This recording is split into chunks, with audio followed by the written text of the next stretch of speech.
distintos proyectos sociales alternativos al régimen autoritario que en ese entonces teníamos. Pero eso era, ¿no?, la selección, ¿no? O sea, claro, vamos a quitar, por ejemplo, si nosotros tenemos,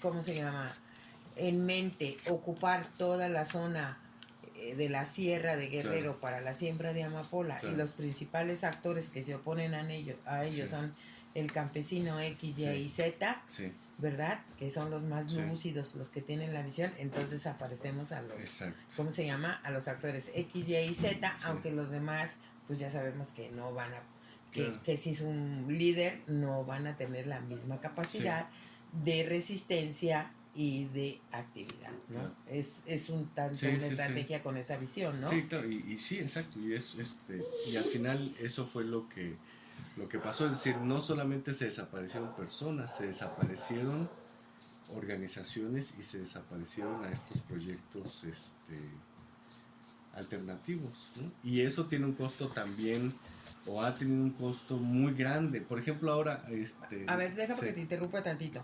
Mira, eso entonces me trae a la mente varias cosas, sí, y sí quería aterrizarlo, sí, ya en términos reales, sí, y después volvemos, sí, a sí, la abstracción y a la reflexión. Sí. Mira, hasta donde tengo entendido, yo desde que estuve en Guerrero en 1969, uh-huh, había 2 proyectos para el Estado, uh-huh, por así decirlo, sí, ¿no? Un proyecto en el que estaba el Estado, más bien, la clase pudiente del Estado, uh-huh, de Guerrero, ¿verdad? Uh-huh. Y otro proyecto donde estaban los maestros, los campesinos y la población en, uh-huh, general, uh-huh, ¿sí? El proyecto de los maestros, campesinos y de población en general era un proyecto, digamos, de democracia popular, uh-huh, ¿no? Es decir, donde cabían obreros, campesinos, maestros, población en general, y en el que se buscaba la igualdad y de alguna manera el respeto a la propiedad común, y de otra manera la producción en común, uh-huh, y el reparto igualitario de los bienes. Uh-huh. Y otro proyecto que tenía, digamos, los rancheros medios, uh-huh, y los grandes terratenientes, uh-huh, junto con la clase pudiente de Guerrero, en este caso los Figueroa, que era la siembra de la amapola. Porque quien piense que la siembra de la amapola es nueva en el estado, sí, de Guerrero está absolutamente fuera de todo contexto, sí, ¿sí? Y estos señores siempre quisieron tener las partes de la serranía porque desde ese entonces ellos sembraban y exportaban a Estados Unidos, uh-huh, ¿sí? Sin tanto alboroto, sin, claro, tanto ruido, sin tanta nada. Desde hace muchos años esa, uh-huh, siembra ya se daba y, uh-huh, se mandaba a Estados Unidos por, uh-huh, diferentes vías, ¿sí? Y todo mundo lo sabía, ¿sí? Y había campesinos que se contrataban como jornaleros en estos campos, uh-huh, y había campesinos que no, uh-huh, ¿sí? Y cuando surge la ACNR, entonces uno de sus reglas era que nadie que entrara a esta organización trabajaría para este proyecto, uh-huh, y que nadie que estuviera en esta organización, ¿cómo se llama?, pondría o arrendaría sus tierras para, uh-huh, este proyecto, ¿sí? Entonces, evidentemente lo que tú dices es cierto, porque yo lo pude, sí, ver en 1969, uh-huh, cuando tuve oportunidad de visitar el estado de Guerrero y estar dando clases en un sitio tan estratégico como Aguas Blancas, ¿no? Uh-huh. Que ya estaban en pugna esos 2 proyectos en el país, uh-huh, ¿no? Y de ahí, pues, que se tratara de desarticular la ACNR, a través de la detención y desaparición forzada, aunque hay que decir que, pues, en el caso de nosotros, de la ACNR, pues, solamente fue Epifanio, porque todos los demás presos estuvimos detenidos, desaparecidos temporalmente, uh-huh, pero, uh-huh, posteriormente fuimos, sí, presentados, ¿no? Sí, sí, sí. Incluso hasta el papá de Genaro.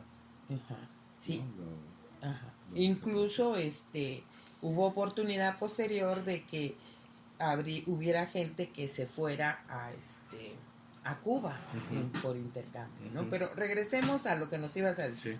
No, yo decía, o sea, que no olvidemos que es, o sea, que en el caso de la desaparición no solo se violaron derechos humanos de individuos, ¿no?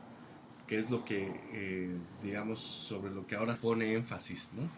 Y sobre lo que se construye todo el sistema de derechos humanos actualmente, particularmente en México. No solo se violaron derechos humanos de individuos, sino lo que, y uno de, yo creo que tiene un costo social mucho mayor, es la fractura, la eliminación, la desarticulación de estos proyectos sociales alternativos al autoritarismo, ¿no? Claro. Y entonces, claro, por ejemplo, ahora que mucha gente dice, pero que en México no hay una izquierda ideológicamente sólida, no hay una izquierda, pues no, pues se la chingaron hace 40 años, ¿no? O sea, es decir, la aniquilaron a parte importante de esta izquierda ideológicamente consistente con un proyecto de democracia popular, con iniciativas políticas democráticas y con un proyecto también socialista en algunos casos, pues las fracturaron, ¿no? Entre los años 70 y 80 fracturaron todas estas organizaciones. Desde los 60 hasta más o menos los 90 que la terminan de aniquilar. O sea, y claro, lo que tenemos ahora pues es resultado de eso. O sea, es decir, no solamente tenemos ahora como resultado víctimas de la violencia de Estado, en términos individuales, sino además tenemos la falta de proyectos sociales porque el autoritarismo arrasó con eso, ¿no? El último esfuerzo que se intentó desde este tipo de izquierda, por decirlo de alguna manera histórica, pues fue el zapatismo, ¿no? Que está encapsulado. Que fue el último, exacto, fue el último esfuerzo de esta izquierda histórica de construir un proyecto distinto. Entonces, yo creo que ahí la importancia de la desaparición se juega ahí, ¿no? O sea, es decir, es una técnica diseñada fundamentalmente para desarticular organizaciones y disidencia política, ¿no? En el caso de la desaparición forzada de personas, ya ahora tenemos otro tipo de desapariciones que ya después hablaremos de ellas. Y bueno, y en el caso de la desaparición de Epifanio es muy claro, ¿no? Lo que ellos trataban de hacer era tratar de desarmar penetrar a la ACNR. La ACNR, ¿no? La red de la ACNR, pero además la ACNR comenzó a construir una red urbana muy importante. Sí, sí, porque ¿no? además fue un movimiento de masas. Exacto. Un movimiento de masas legal, Uh-huh. ¿sí? Que la ilegalidad de un gobernador y del Estado, ¿verdad? Lo empujan a la clandestinidad. No es ellos los que hacen cosas ilegales, es el Estado el que las hace para poder mandarlos a la clandestinidad y separar a su dirección de las masas, ¿no? De esa articulación entre la dirección y las masas urbanas de Chilpancingo, ¿no? Y las masas campesinas de todo el estado, ¿sí? Y lo hacen encarcelando a Genaro y bueno, su posterior liberación, pues se tiene que andar, ahora sí, a golpe de cerro, pues ni modo que se les presentara en Chilpancingo para que lo agarraran y lo mataran, ¿no? Pues sí. ¿Sí? Entonces, pero otra cosa que me parece que no sé si sea momento de... sea momento o lo dejamos para otros programas o lo dejaríamos para otros programas es cómo ha sido la espiral de la detención forzada en este país. Esa es una. Ahondaremos sobre ese meollo de la problemática que es la principal, que es desarticular. Y a pesar de esta espiral de detención, desaparición forzada, la espiral de la insurrección popular se da, pero el Estado entonces hace, desde mi perspectiva, un terrorismo de Estado con la utilización de esta arma de la detención de desaparición forzada. ¿Cómo ves? Sí, yo creo que sí. Podemos seguir en el siguiente programa y a la par que vamos analizando el tema de la desaparición, pues vamos contando un poco la historia de las organizaciones, ¿no? De estos movimientos que resistieron y que además hubo momentos en que llegaron a ser masivos ¿no? Por ejemplo, en Guerrero, en Oaxaca, en el 77 hubo prácticamente un levantamiento masivo en todo el estado, ¿no?